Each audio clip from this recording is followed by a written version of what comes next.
Hello there, Dr. Miller with a journal club for you today. I'm not going to double up on my credentials because I think this study can stand on its own. This is actually a really, sorry for the beep in the background, I'm a really popular guy.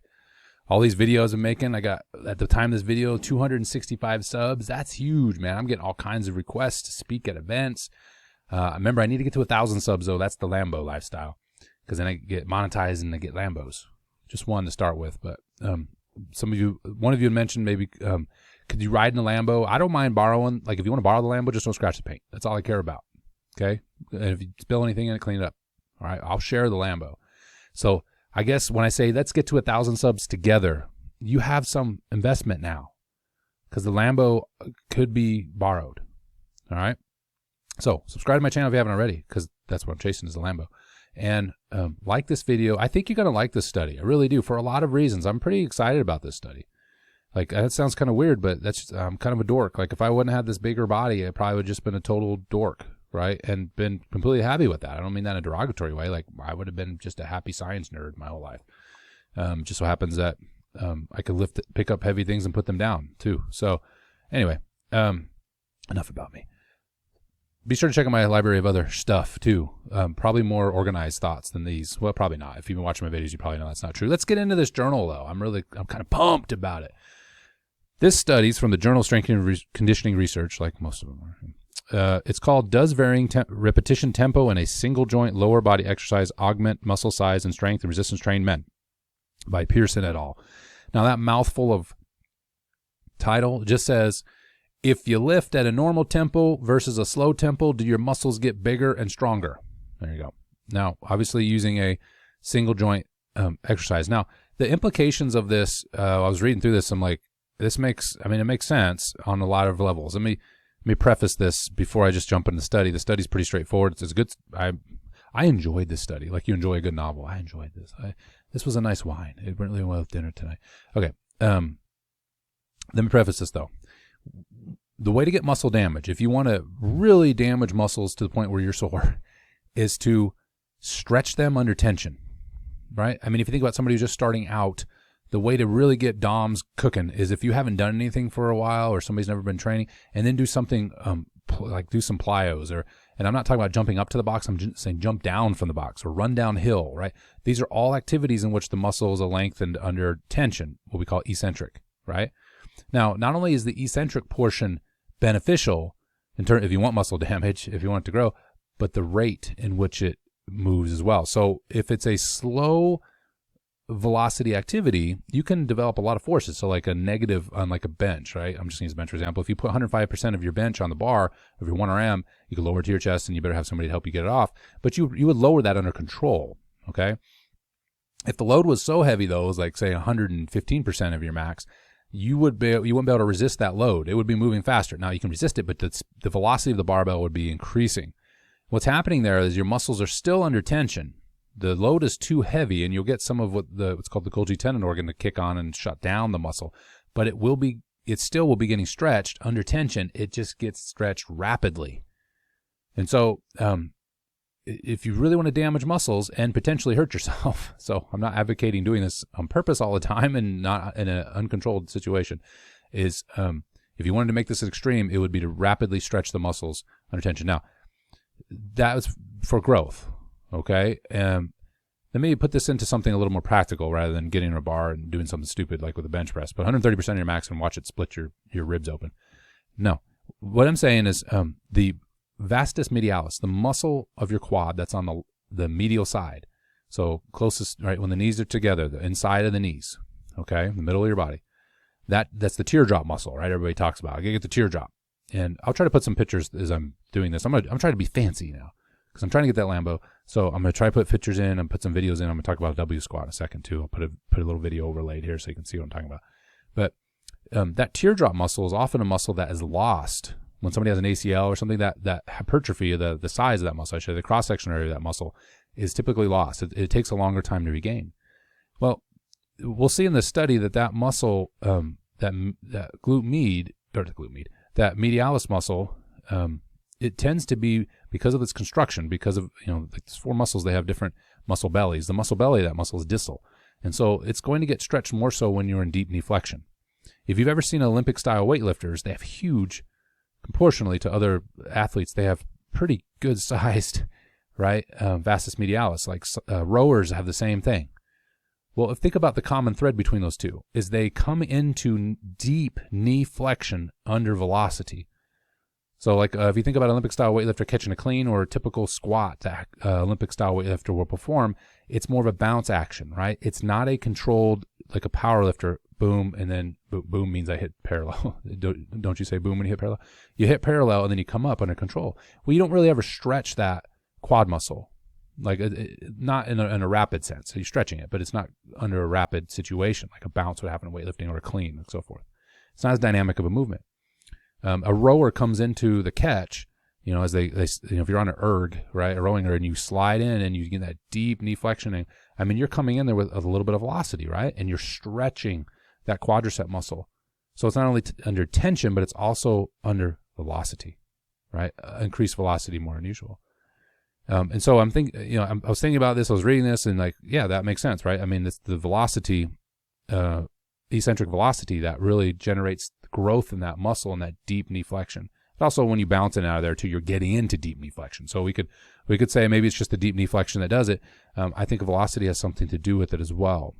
And that's what grows muscle. Now, if you equate this back to injuries, like I mentioned, people have had ACLs or whatever it may be, that muscle is often slow to grow. Well, why is that? Well, many times when you've damaged an ACL, you're less apt to go deep into those deep knee bend situations under velocity. I mean, you've had an ACL tear. Even years post, you may be a little more apprehensive. Or if you get into those deep knee bends, maybe the knee gets inflamed, and so you tend to avoid them. So again, these are some thoughts. I'm just connecting dots that may not be there, but they sure look like they are. Okay.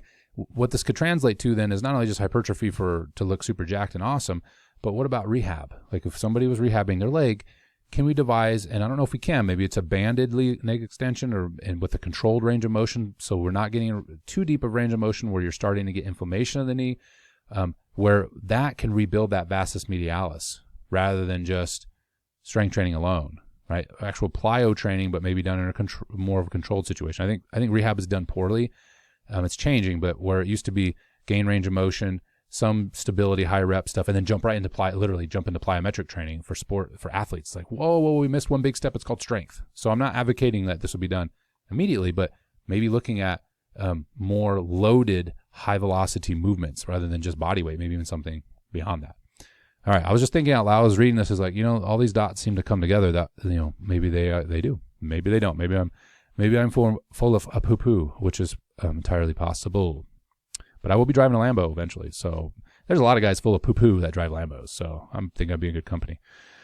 Okay, let's get back to I didn't get into anything, into the study though. And so what was the study? So they had these strength trained men, and they could all squat 1 RM 2 times their body weight. Good. That's the strength trained group. Lots of control in this study. I don't know if this was a master study or these ones that have like hyper control. Like we controlled everything possible. They remind me of like my doctoral thesis or whatever. Maybe it wasn't. Maybe it was just a really well done study. Well, I'm not saying my doctoral thesis was done. It wasn't a good study, but this was well done. They tracked all kinds of stuff, their dietary intervention, all these type of things. You're just gonna have to, if you want to read the article, you can for yourself. But really, a lot of control was done with this. Okay, and so these men were between 18 and 35 years old, at least 3 years experience. I mentioned the strength caveat here. What the crux of the study was is these individuals had 16 sessions of training on a leg extension machine. One leg, so it was a single leg extension, okay? One leg was the normal tempo, so it was your typical lowering tempo. So it was a 1-1. It was a 1 second up, 1 second down, no time in between. Okay, so a rhythmic tempo. No, there wasn't the downstroke, if you will, right? The descending portion of the leg extension when you were going to knee flexion. That was not. It was controlled, but it wasn't a tempo thing. Well, the slower leg was a 3 second ride down. Okay, a 3 second ride down. Now, let me first say I am a fan of like doing tempo work, but this also affirms what I believe about that tempo work and what others way smarter than me have already known is. Like when you did the triphasic training, it was really only good for one cycle because there's just not enough load. If you're going to jack with time under tension, the time part can be jacked up, but then you lose the tension. The tension, you're going to lose strength. Okay, so the time part can be helpful in positioning, coming off an injury, make sure everything's under, somebody's under control and there's a lot good joint control. And I do think as a nice variety piece, it does cause soreness for a short period of time because you are creating more tension. It's a different stimulus for the muscle. But if you're looking for strength and hypertrophy gains for the long term, it would be more of a cycle thing. Like I do this when I work with just general fitness clients. We'll do some eccentric, especially on the hamstrings. That'll usually light them up because it's a double, a bi-joint muscle. So it's two joints it crosses and gets stretched, and eccentric really lights it up. That's why RDLs and stuff really light up hamstrings, but it's not something I would do all the time. Okay, so just some kind of things where it plays into training. All right, so these subjects train 2 times a week for 8 weeks, like I mentioned, and they were allowed. These individuals were allowed to train as they had been, so they were still doing traditional lower body strength training. Okay, and because they were their own control, right? Their one leg was randomized. One leg was the slow tempo. One leg was the fast tempo. When doing the leg extension stuff, they could do whatever else they wanted. They were asked not to increase their training volume. So basically, they came in as they were, asked not to increase their training volume over the course of the study for these 2 times a week for 8 weeks, for 16 total train sessions. But they could continue to train outside. This leg extension work was supplemental to what they were already doing. And so they did a 1RM for the leg extension. Then the protocol, the intervention protocol was they randomized the leg that went first for the day, and that leg went to failure. Okay, this will be a little tricky at first, but I think you understand what they went to failure. So let's say 8 to 10 reps was the goal based on the 1RM. And so let's say the right leg went first, and that was the normal tempo leg. You did as many reps as you could. Okay, you did as many reps as you could. If you didn't make the prescribed rep range, you were allowed to take an 8-second rest. So you did a cluster set to finish the set. Okay, so they did three sets for I think it was the first. I circled it here. 3 sets for the first 4 weeks, and then the 4th set was added for weeks 5 days. So they increased the volume after week 4. So anyway, so they would do as many reps as possible on the first leg, and then they tried to get in the rep range, the 8 to 10 rep range. If they were under it, they say they got 6 reps, they got 8 seconds, and then they could complete, right? And then the second leg did the same thing, but if that leg hit the rep range, they were told to stop. So in other words, they're trying to keep the legs the same, and also trying to account for that one leg might be getting stronger than the other. So there's an attempt there to try to help see, if the lead leg is getting stronger and it gets 10, then the other leg needs to keep up, right? In terms of volume, it needs to get 10 in that first set. And so even if I had to take a cluster set, an 8-second rest in order to get those last 2 reps or whatever it was, that was done. The authors pointed out, I believe it was after, what week was that? I believe it was about halfway through the study, because I'm looking here, is that they actually didn't need cluster sets anymore. The individuals can meet the rep range without problem for that set. Okay, so I mentioned before, then 3 sets were done for weeks 1 and 4, either at the normal tempo, 8 to 10 and 1 RM. Remember, it was set on their RM. That's how the load was adjusted. And then the other leg was the 3-second ride down. Okay, again, 3 or 4 sets depending on what they were doing, which leg was doing what. All right, I think I covered everything. Rest periods, if I remember right, were 2 to 3 minutes. Yes, I wrote that down somewhere. I should have circled it, but roughly 2 to 3 minutes. I'll scan through here see if I can remember. There's all the details of the commands that they were given, and the 1RM testing for the back squat that was done. All that's explained through here. Very common protocols. I did circles. I thought it was interesting.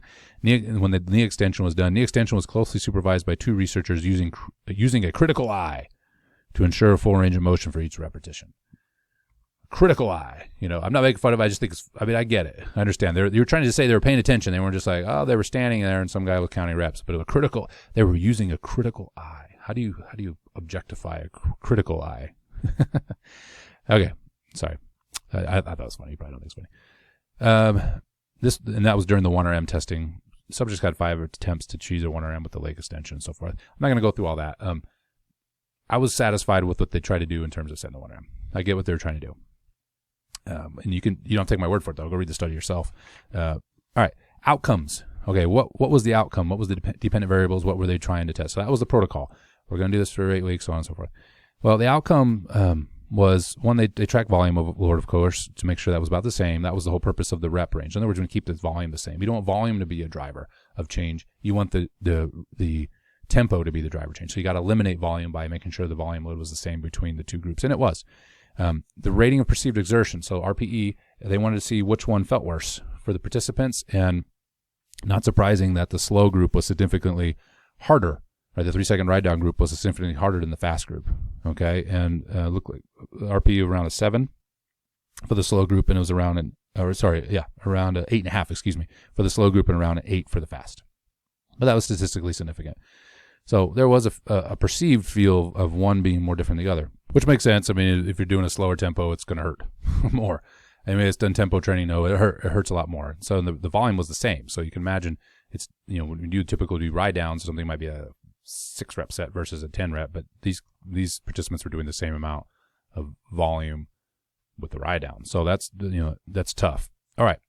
So that was the perception. Now let's look at the 1RM. Now we're talking about 1RM here in relation to the leg extension, right? So was there a change in 1RM? And the answer is yes, but not between groups. So both groups saw a similar increase in strength.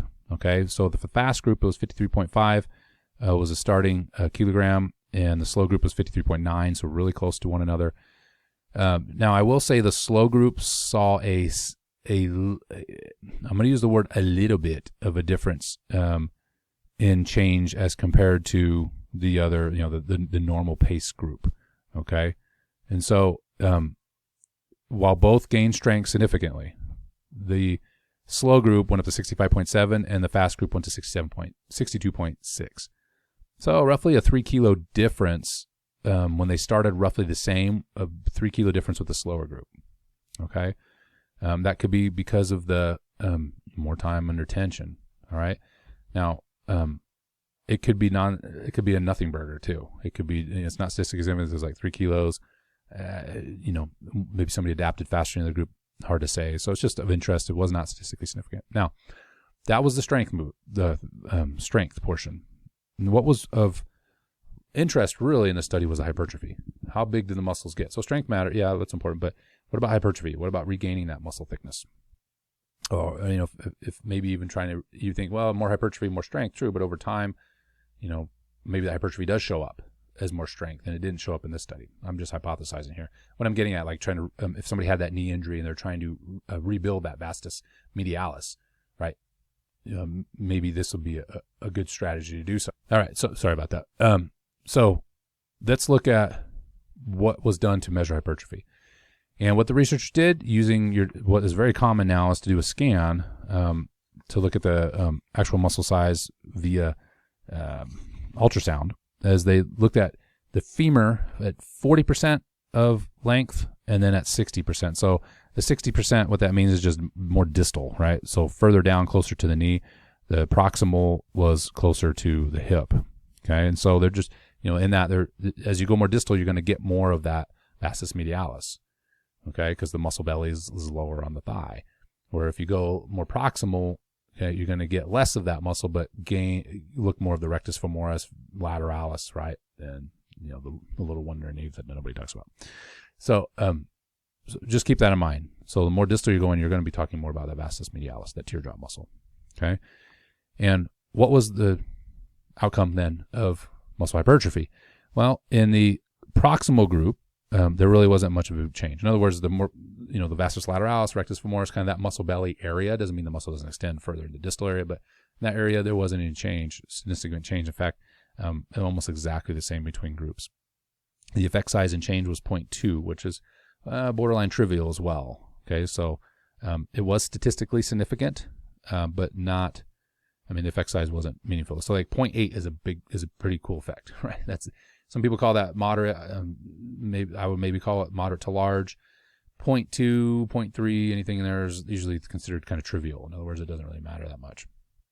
However, in the distal group, the 60%, right, of the femur length, the fast group, okay, saw a statistically significant change in size. Okay, it saw it significantly greater than the slow group. All right. And so, I mean, we're talking about small measurements here. Okay. Like point, I'm just eyeballing the graph that's here. I can't show you because of copyright, but 0.3-ish centimeter increase in thickness for the fast and maybe 0.1 for the slow. Okay. In terms of that's the change between the two, right? But that was statistically significant. Okay. And so, what does that mean then, in terms of tempo? Okay. Well, just what I said earlier when I started this little rant is that, the faster eccentric loading, so still under eccentric load, not so fast that you don't get any tension, but like, again, think of bouncing on the bottom of the squat. I would say, again, it's hard to tease out just because the knee flexion angles there are so much different than a powerlifting squat. It could be just that the muscle's getting stretched more as a result of more knee flexion. Same with a rower.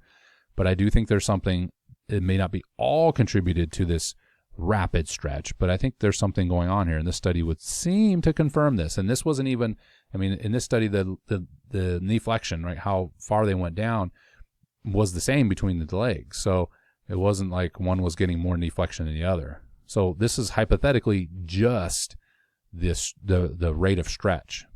So again, I don't think like a weightlifter in those deep knee angles is getting a big vastus medialis just because of the bounce, but I think that it must have something to do with it.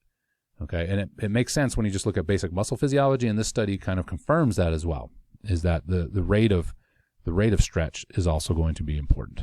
Again, I would go back to just running downhill or something like that. That'll make you sore because of the rate of muscle eccentric muscle contraction, especially if you're running downhill fairly quickly and not too fast, and then you start falling like I do. All right, I think that's it. That was it for the study. I think it's actually a really it could be one of those studies that there's going to be a lot of references to, right? We're starting to get, because we can image now, where we couldn't really do that before, and it was kind of a little bit shaky.